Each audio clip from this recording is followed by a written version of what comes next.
নমস্কার বন্ধুরা, আজকে 1 মাস আরও আগে যখন এই ব্রাহ্মী শাকগুলো মাটি রেডি করে বসিয়েছিলাম তখন অলরেডি আপনাদের সঙ্গে শেয়ার করেছি। আর আজকে দেখুন পুরো হারভেস্টিংয়ের জন্য রেডি হয়ে গেছে, তাই জন্য আমার মা আজকে তুলে নিচ্ছে। তো আজকে তরকারি হবে আমাদের বাড়িতে শাকের।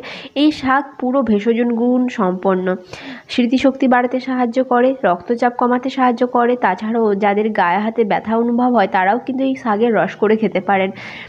এই ভেষজ গুণ সম্পন্ন এই শাকটা কিন্তু আপনারা ছাদে কিন্তু অতি সহজেই করে নিতে পারেন। আর এই যে দেখুন এই শাকগুলো একটা একটা করে খুব সুন্দরভাবে তুলে নিচ্ছি। আর কিভাবে আমি বসেছি যদি না দেখে থাকেন অলরেডি আমি আমার শর্ট ভিডিওতে শেয়ার করে দিয়েছি, তো আমি রিলেটেড ভিডিওতে দিয়ে দেব। যদি না দেখে থাকেন কেউ অবশ্যই দেখে নিতে পারেন। দুটো গামলাতে করে ভরে নিয়েছি, তারপরে কাটার পরে মাস্টারকে একটু দিয়ে দিলাম, তারপরে ভালো করে জল ছড়িয়ে দিতে হবে যাতে পরের জন্য আবার রেডি হতে পারে।